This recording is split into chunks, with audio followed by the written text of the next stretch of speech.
기도하겠습니다. 사랑이 많으신 하나님 아버지, 두렵고 떨리는 마음으로 아버지의 단 위에 섰어 내가 하고자 하는 말이 아니라 아버지께서 하고자 하시는 말씀이 있게 하여 주시옵소서. 언제나 주의 뜻대로 살기를 원하오나 늘 배반하는 저여우니 주께서 또다시 돌이키게 하시고 회개케 하시옵소서. 주의 뜻으로 온전히 살 수 있도록 주님께서 인도하여 주시고 이 시간도 함께하여 주시옵시며 모든 것은 내 뜻대로 마옵시고 아버지의 뜻대로 모든 것이 이루어지는 귀한 시간이 되게 하여 주시옵소서. 감사드리오며 우리 주 예수 그리스도께 기도드리옵나이다. 아멘. 제가 오늘 무슨 얘기를 해야 되나 했는데 곰곰이 생각하는데 또 이 이야기를 하지 않고는 나머지 얘기가 되지 않는데, 저는 굉장히 부잣집 막내 아들로 태어났습니다. 어느 정도 부자였냐면 1970년대 초에 우리 가게 하루 매출이 그때 당시에 4대문 안에 기와집 한 채가 80만 원 했던 당시인데 우리 집 하루 매출이 40만 원이었습니다. 그 집의 막내 아들인데 국민학교를 들어가서 국민학교 1학년짜리가 하루 용돈이 500원이었습니다. 그때 그게 어느 정도 큰 돈인지 저는 몰랐어요. 근데 구급 공무원이 7,000원을 받았더라고요. 근데 저는 한 달에 15,000원을 썼는데 일요일은 또 더 받아갔습니다. 그러니까 얼마를 가져가는 게 아니라 금액을 정해놓고 주시는 게 아니라 돈통에 하루에 3번 손을 이렇게 해주셨어요. 아침, 점심, 저녁으로. 그러니까 어느 날은 손에 50원짜리가 좀 껴있으면 좀 많은 돈이 들어오고 뭐 이런 식의 생활을 하고 그렇게 그냥 부유하게 살다가 저희 어머니와 저희 아버님이 1919년생이시고 어머님이 31년생이십니다. 그러니까 일제시대 때 학교를 다니셔도 한글을 모르셨습니다. 그리고 또 얼마 전에 화폐 개혁이 있었던 시절이라 돈을 은행에 넣는 걸 무서워했죠. 그래서 10,000원짜리를 큰 그 여의주 가방이라 그래갖고 자크가 2번 열리는 그 가방이 있습니다. 이쪽 여행용 가방이. 그거 안에 10,000원짜리가 7, 8개가 다락방에 있었으니까요. 그게 어머니 말로는 그게 1억이 넘었다고 합니다. 그때 당시 돈으로, 70년대 돈으로. 근데 그 1억이 어느 정도 돈인지 그때는 몰랐는데 나중에 알고 보니까 서울 시내 제일 높은 빌딩이 10층짜리 수준이었는데 10층짜리가 1억 정도 했답니다. 그런데 저희 집에 불이 났습니다. 그러니 은행에 넣어놓으면 아무것도 아닌 일이었는데 모든 재산이 다락에 있었는데 다락에 불이 붙으니까 돈이 얼마나 잘 타겠습니까? 근데 이제 때마침 아버지가 경남 진주에다가 집 2채하고 땅하고 좀 사놓으신 게 있었어요. 그래서 누나 형하고 엄마하고는 놔두고 나만 데리고 진주를 가시더라고요. 국민학교 4학년 때인데. 근데 그때는 몰랐습니다. 근데 제가 진주에 내려가니까 이제 알게 된 겁니다. 우리 어머님이 첩이고 아버지에겐 본처가 있고 본처에겐 또 자식이 있었던 거죠. 그래서 저는 어리니까 그런 내용을 잘 몰랐습니다. 그냥 또 그때 당시는 2집 살림을 하시는 그 어르신들이 참 많았더라고요, 보니까. 그런데 어린 시절에 내려가서 처음으로 눈칫밥이라는 걸 이제 먹게 되는데 11살짜리가 28살 먹은 형한테 주먹과 발기질로 방 안에 갇혀서 한 1시간을 맞아보니까요. 정말 두려움이 앞서더라고요. 뇌에 대한 두려움. 얼마나 아픈지. 맞는 게 무섭고. 그러니까 기가 갑자기, 제가 굉장히 기가 강했는데 기가 팍 죽어버린 겁니다. 그때부터 이제 눈치를 보이기 시작하는 거죠. 오늘은 안 맞고 잘 수 있을까? 오늘은 안 혼나고 잘 수 있을까? 그러면서 국민학교 5학년 되던 해부터는 저도 돈이 필요하더라고요. 돈 없이 학교를 다닐 수는 없으니까. 그래서 그때부터 신문 배달을 하기 시작했습니다. 그 신문 배달을 하면 그때 당시 한 달에 4,000원에서 5,000원을 줬거든요. 그 돈을 받으면서 학교를 다녔는데 중학교를 안 보내려고 그러더라고요. 처음엔 몰랐는데 왜 중학교를 안 보내려고 그러시냐면 저희 이벽형들이 전부 다 국민학교만 나오신 거예요. 저 밖에서 온 새끼를 왜 중학교까지 공부를 시켜야 되냐 그러시더라고요. 그래서 내가 벌어서 다니겠다고 밥만 먹여달라고. 그리고 중학교를 갔습니다. 그러니 중학교 때 내 신문 배달하면서 중학교를 졸업을 했는데 고등학교를 가야 되는데 집에서는 미리 엄포를 놓더라고요. 엄두도 내지 마라. 중학교 나온 것만 해도 감사하게 생각해라. 근데 우리 학교 선생님한 담임선생님한테 그 이야기를 하니까 기계공고를 이야기를 하시는 거예요. 네 성적이면 3년간 학비를 면제받고 다닐 수 있다. 거기는. 그렇게 해서라도 고등학교를 마치는 게 그 다음에 네가 네 인생을 개척해 나가는 데 도움이 된다. 그래서 고등학교를 가겠다고 하니까 난리가 난 거예요. 한 푼도 안 보태줘도 되니까 내가 다닐 테니까 밥만 먹여주라는 거죠. 그래서 고등학교를 그렇게 사연 많게 들어갔는데 고1 때 교회를 가게 되는데 그 교회에서 받은 감정은 그동안 제가 그 몇 년 동안 집에서 받았던 그 서러움, 서글픔 이런 것들을 교인들이 아무도 나의 본 모습이나 내 가정 형편이 어떤 게 아니라 그냥 나 자체를 너무나 좋아해 주시는 거예요. 교인들이. 그 성도들이. 그게 너무 감사하고 그래서 그냥 기도를 했어요. 너무나 고마워서 하나님께. 하나님 감사합니다. 감사합니다. 나 하나님 배신하기 싫어요. 내가 세상에 나가서 살거든. 내가 하나님을 떠나거든. 오장육부가 썩어 문드러지고 뼈마디가 끊어지는 고통 속에서 하나님이 살아계시고 나를 부르시는 걸 깨닫게 해 주옵소서. 그러나 주비지는 마옵소서라는 기도를 3년을 했습니다. 매일 기도를, 그 기도를 주일마다 또 기도하고 계속 기도하고 그러는데 고2 때 제가 중학교부터 계속 운동을 하기 시작했습니다. 운동하라는 이유는 단순히 없었습니다. 언젠가 형이 나를 또다시 때린다면 그때는 같이 맞받아 치라는 마음으로 몸을 막 운동을 하는 겁니다.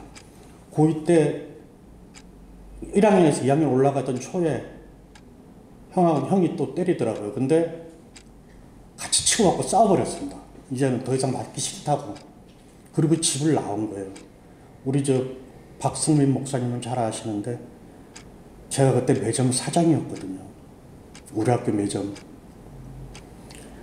어느 정도 수입이었냐면 그때 대학교 졸업해서 삼성에 들어가는 초입이 22만 원, 27만 원 요때 시절에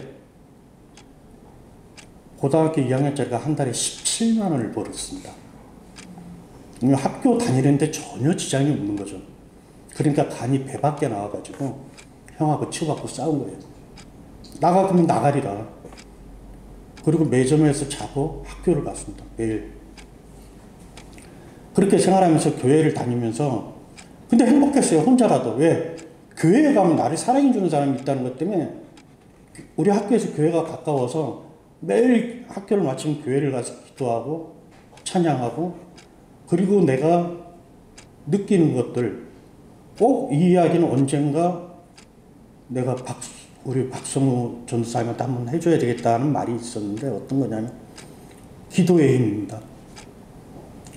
내가 기도하는 것들이 얼마나 순수하게 기도를 했었냐면 내가 근심이 있었는데 고1 때의 마음의 근심은 내 믿음이 약해서 저 산을 저쪽으로 옮기지 못하는 것을 근심했어요. 난 그 성경에 있는 말대로 그냥 그렇게 돼야 된다고 생각했어요. 마음에. 그런 믿음을 가져야 하나님이 구원해 주신다고 생각을 했어요. 그래서 어느 날 교회에서 이렇게 하는데 누가 찬양을 하는데 목소리가 너무 좋은 거예요. 찬양하는 목소리가. 그래서 기도를 했어요. 하나님 나도 저렇게 찬양을 잘하게 해주세요. 나도 저렇게 잘하게 해주세요. 기도를 했어요. 근데 어느 날 나 혼자서 이렇게 늘 충만하다 보면 찬양이 입에서 저절로 나오지 않나요? 늘 찬양하며 이렇게 지내고 있는데 그 우리 성가대 지휘자께서 목소리 좋다고 너 성가대 앉으라고 그러시는 거예요. 내가 목소리가 좋나? 어제 목소리하고 오늘 목소리하고 전혀 변한 게 없는데 이 소리는 처음 듣네. 이제 그 생각이 들었어요. 근데 그게 하나님이 주시는 능력인 줄 몰랐어요. 난 내가 잘난 줄 알았던 거예요. 그러다가 성가대 지휘하는 모습을 보겠는데 그게 너무나 멋있어 보이는 거예요. 성가대 지휘자가. 또 기도를 했어요. 난 늘 그렇게 기도하면 다 이루어지는 게 믿는 사람의 기본적인 생활인 줄 알았어요. 하나님, 나 성가대 지휘하고 싶어요. 그런데 내가 음악 공부를 해본 적도 없고 따로 음악에 대해서 아는 것도 없는데 어느 날 고3이 되던 해에 우리 교회 성가대 지휘자가 딴 데로 옮기게 된 거예요. 근데 그냥 나보고 하라는 거예요. 어떻게 해야 되지라는 생각도 없었어요. 왜냐하면 하나님이 하시라는데 내 능력이 아니라 하나님이 주시는 능력인데 내가 뭐 걱정이야 그러고 했어요. 그런데 정말 놀라운 건 내게 화음이 다 들리는 거예요. 내 귀에. 베이스 음색이 다 들리고 알토 음색이 들리고 테너 음색이 들리고 전부 다 들려서 내가 성가대 어느 사람과 지휘를 하고 있는데 다른 교회까지 소문이 나는 거예요. 너무 성가대 잘한다고. 그래서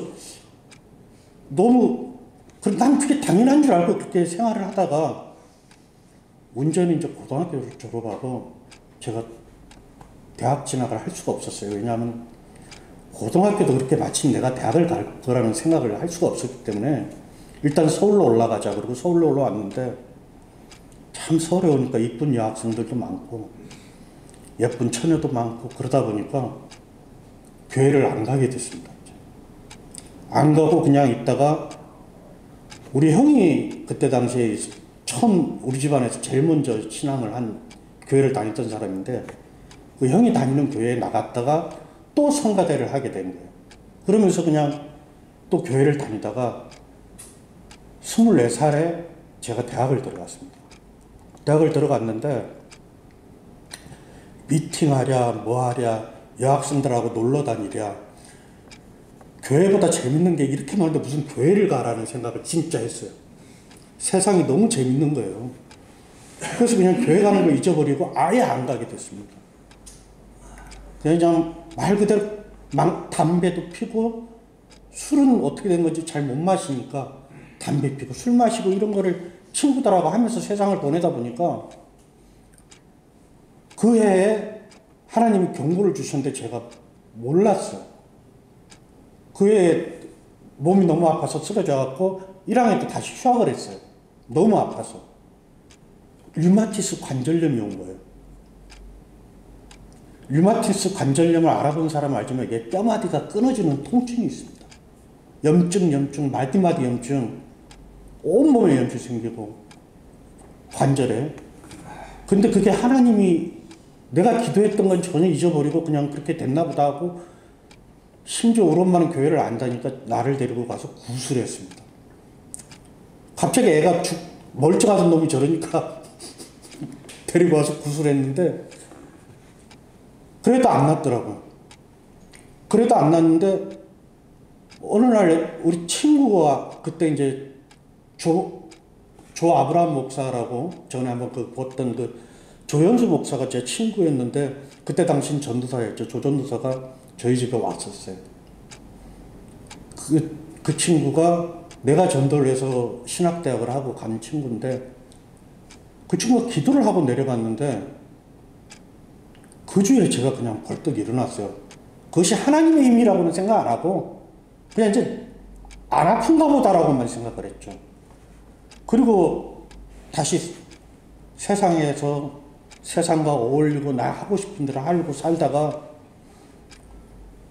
결혼을 했는데 결혼식도 교회에서 하지도 않고 그냥 일반인 만나서 일반 예식장에서 결혼을 하고 살았는데 아기를 낳고 첫 딸을 낳고 낳은 애가 돌 지나자마자 제가 쓰러진 겁니다.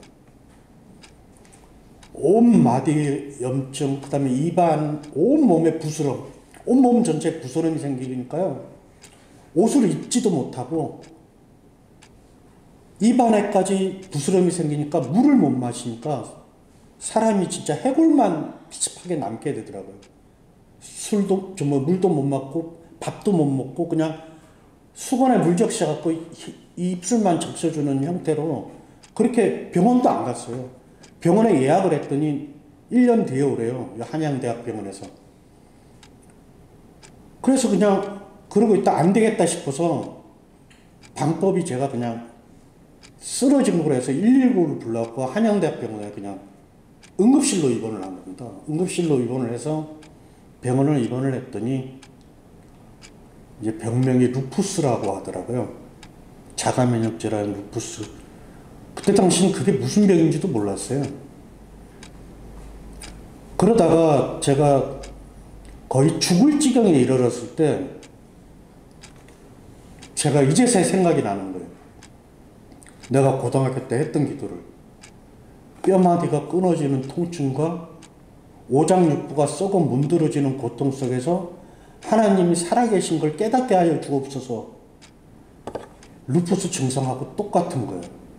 결국 제가 3년간 루푸스를 달라고 기도한 거죠. 내가 교회 안 가면 루푸스 주십시오. 근데 마지막에 했던 기도가 떠오르면서 웃은 거예요. 그러나 죽이지는 마옵소서. 아, 나 안 죽겠구나. 하나님께서 병도 주셨으니 낫게도 해주시겠구나.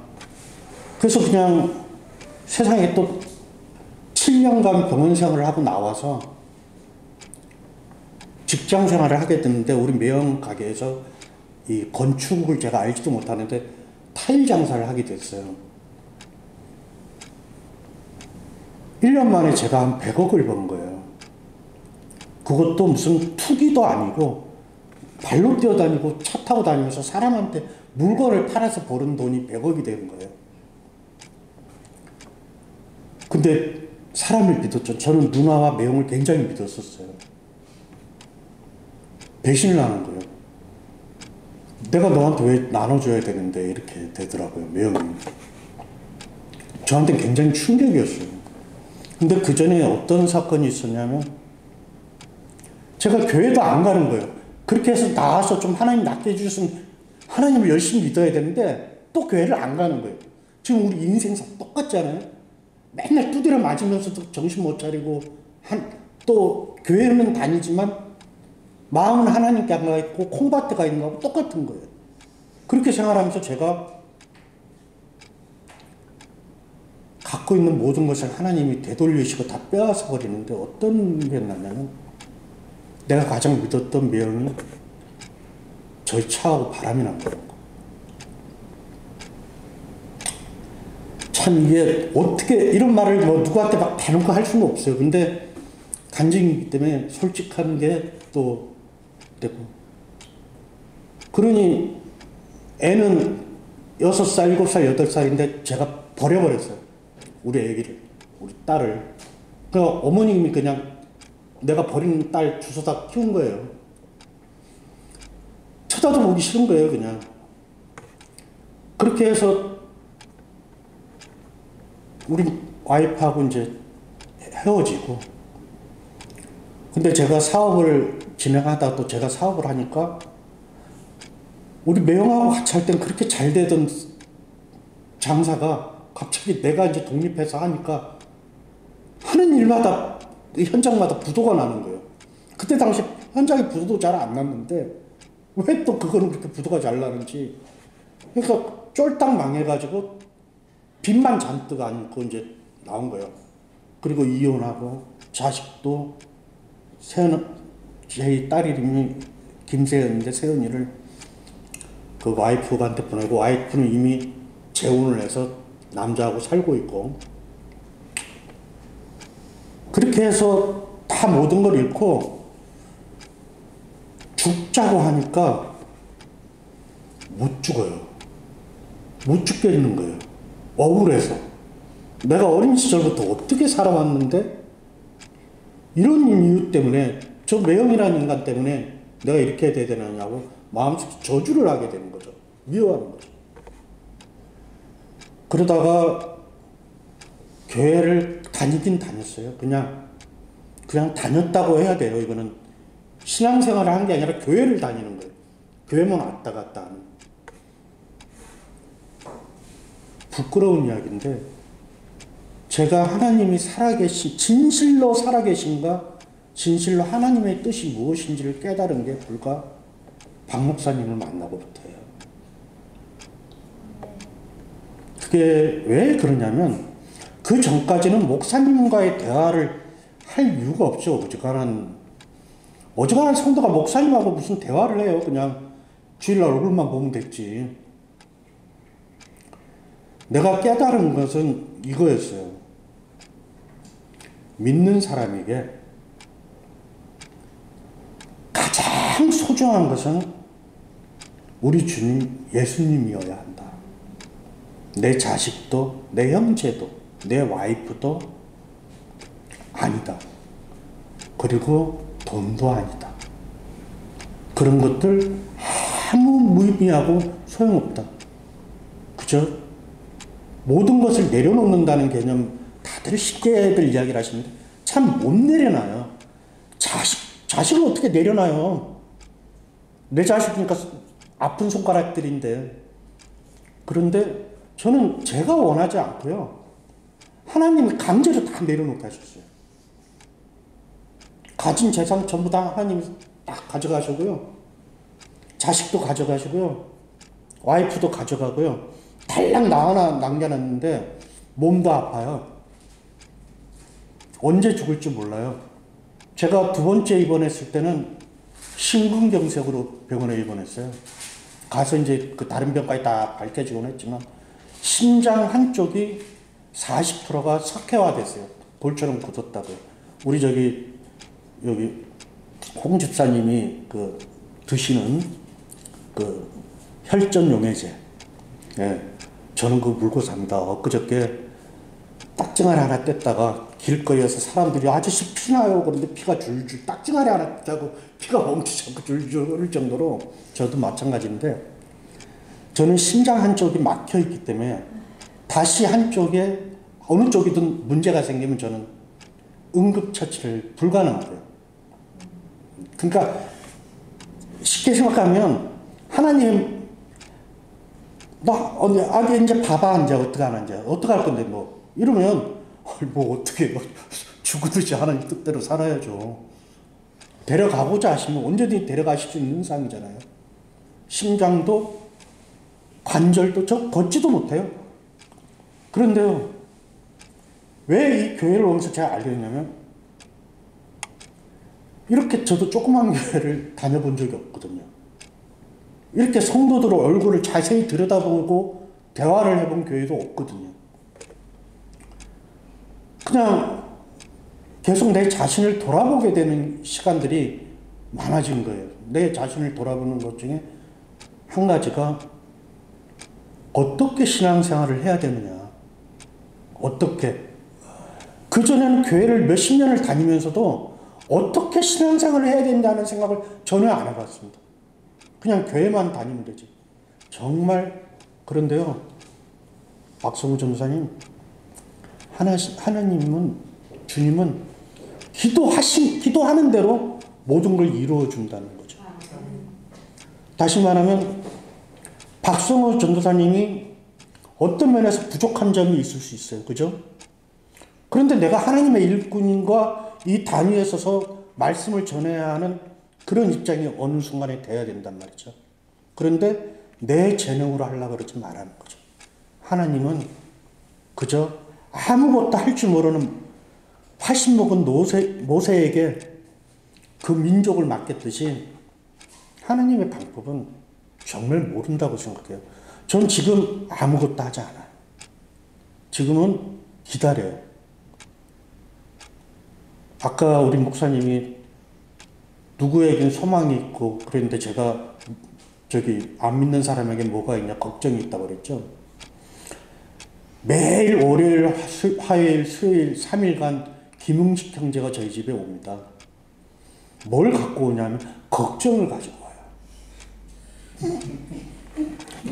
근데 저를 보면 맨날 억울해해요. 너는 뭔데 그렇게 마음이 편한 얼굴을 하고 있냐고. 그럼 저는 그냥 놀려요. 다 죽게 맡겨라. 그럼 주님이 다 알아서 해주신다. 근데 그게 초신자들한테 무슨 뜻인지 모르거든요. 그런데 또 웃긴 게 가르쳐준 줄 알지 못하거든요. 그냥 두드려 맞아보면 배우는 게 제일 빨라요. 공부도. 그 공부 못하는 애들 억지로 가르쳐봐야 안 되잖아요. 근데 맞으면서 배우면 정말 또 기가 막히게 안 맞기 싫어서 우리 학교 다닐 때 단어 몇 개 안 외우면 영어 선생님 손바닥 때리든 종아리를 때리면 그 안 외워지던 영어 단어도 얼마나 잘 외워져요. 하나님한테 좀 두드려 맞아보면 예배를 통해서 내가 어저께 그 얘기 했거든요. 예배를 통해서 네가 원하는 모든 일이 회복된다. 그럼 교회 안 갈 사람이 누가 있냐는 거예요. 그래서 그게 참 웃기지. 그 진리가 있는데도 사람들이 그 진리를 몰라.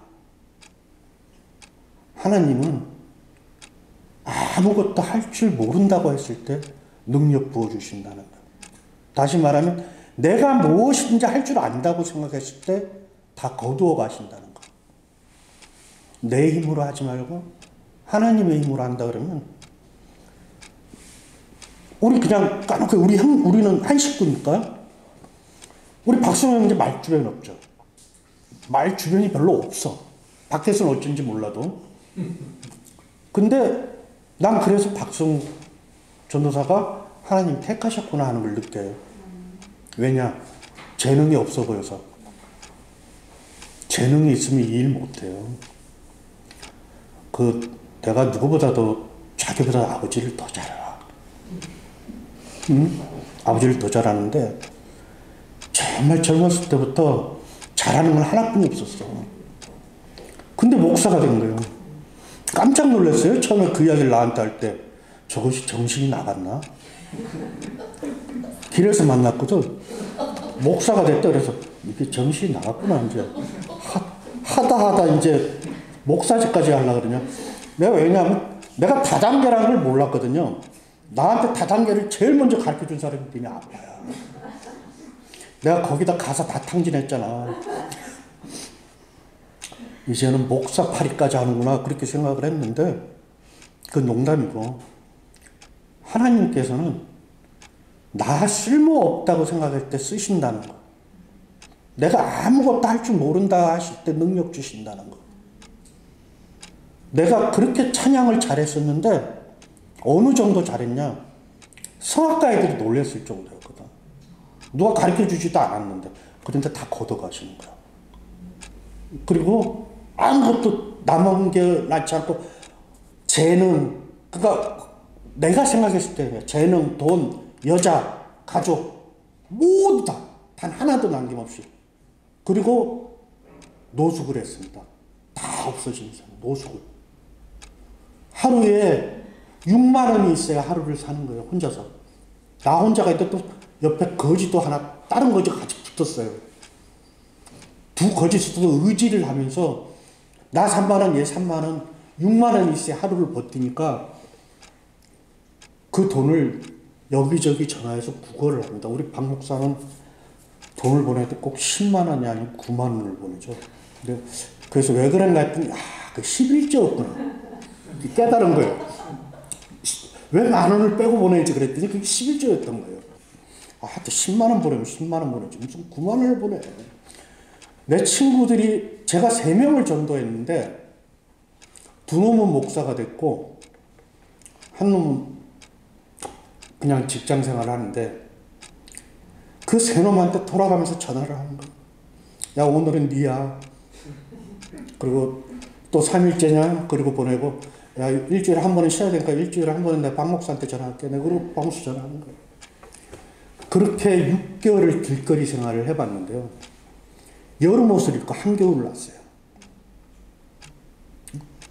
그리고 사람한테 오는 통증 중에 가장 아픈 통증이 뭘까요? 이하에. 이 아픈 것만큼 참 아픈 게 없죠. 하나님이 아니 그냥 한꺼번에 다 뽑아 주시든지 일주일에 이빨 한 개씩 뽑아지게끔 아프게 하시는 거예요. 그것도 병원 가서 뽑는 게 아니라 손으로 뽑는 거예요. 일주일에 한 개씩 한 개씩. 그 염증이 일주일 내내 그 진통제로 사는 거죠. 계속 그 이빨이 어느 날 다 빠졌을 때, 제가 마지막에 빠졌을 때가 언제냐면 이 이빨만 다 빠져도 살 것 같았던 거예요. 내가 회개하고 하나님께 돌아간 날 이빨이 다 빠졌어요. 그래서 무치가 된 거죠. 와, 이빨이 하나도 없다는 걱정보다는 이제는 이가 아프지 않겠구나. 왜? 이가 없으니까 이가 아플 리가 없잖아요. 그게 그렇게 감사했었어요. 지금 제가 있는 이빨이 이게 본이가 아니라 틀니랍니다. 근데 너무나 감사해요. 우리 목사님은 가끔 그 말 하거든요. 이빨 있는 놈보다 더 잘 먹는다고? 얼음도 씹어 먹는다고? 이게 참 남의 이가 그렇게 튼튼하고 좋아요. 이렇게 살면서 느낀 것, 여러분, 하나님은 살아계시다는 것. 그 다음에 하나님은 나의 신음소리와 나의 숨소리를 들으신다는 것. 그 다음에 내가 아무리 계획을 세우고 내 뜻대로 살라고 해도 성경을 오늘 한 절을 제가 준비한 것은 잠언서 16장 9절이었어요. 사람이 마음으로 자기의 길을 계획할지라도 그 걸음을 인도하시는 자는 여호와이시니라. 제가 제 재능이 얼마나 많다고 느꼈을 때도 하나도 하나님 내 재능을 쓰지 않으셨어요. 내가 아무것도 할 줄 모르고 아무것도 할 수 없다고 했을 때 하나님은 내가 구하는 것, 내가 저 산을 내 믿음이 없어서 옮기지 못하는 걸 안타까워했을 때 하나님 내가 기도하는 대로 모든 걸 들어주셨어요. 내게 음악적 재능, 주변 사람과의 재능, 우리 박 목사님 알죠? 제가 학교 다닐 때 또 학도옥당 간부하면서 진주시내 여학생들한테도 꽤 알려져 있었답니다. 뭐 이렇게 결혼 검열하고 뭐 이런 걸 하면서. 그러면서도 얼마나 도도했는지 여자로 치면 진짜 콧대 높은 그런 여자처럼 그런 식으로 했는데 서울 올라와 보니까 잘나고 잘난 놈들이 너무 많은 거예요. 진짜 서울 올라오니까 잘난 놈들이 너무 많더라고요. 우리 진주에서는 박성민 목사가 제일 잘생겼고 그 다음에 저였거든요. 근데 진짜 지금은 서로가 얼굴이 많이 변했는데 고등학교 때는 선생님들이 가끔 야, 너 왜 입 하나 있어? 그래서 무슨 소리 하시는 겁니까? 야, 너 6반이잖아. 저는 1반이었거든요. 6반이었죠. 맨날 스님이 헷갈려고 비슷하게 생겼다고 너 6반이면 왜 1반에 와 있냐고 그런 식으로 이야기했을 정도예요. 그래서 이제 박 목사가 조금 더 키가 컸기 때문에 좀 더 잘생긴 거예요. 그래서 진주에서 제일 잘생긴 게 박성식이고 그 다음에 김규사하고 우리끼리 농담하고 그랬었는데 서울 올라오니까 박성식이도 아무것도 아니더라고요. 너무 잘생긴 놈이 많았어. 하여튼 하나님은 모든 걸 내려놓는다는 개념이 하나님께 다 맡긴다고 해서 아무것도 안 하는 건 아니죠. 우리가 가끔 하나님께 다 맡겨놓으면 난 아무것도 안 해도 되는가 아니라 우리가 모든 것을 내려놓고 하나님께 다 맡겼을 때 우리는 나보다 더 어려운 사람을 위해서 기도하는 것이 우리에게 주어진 소명이고, 아까 말씀했듯이 세상 사람에겐 근심이 있고 걱정이 있지만 하나님께서 우리에게 두 가지를 주셨죠. 소명과 소망. 우리의 소명은 믿지 않는 한 사람, 단 한 사람이라도 주님께 인도하는 땅끝까지 복음을 전하라고 하신 게 우리의 소명이고, 우리의 소망은 천국으로 가는 것이 소망 아니겠습니까? 감사합니다.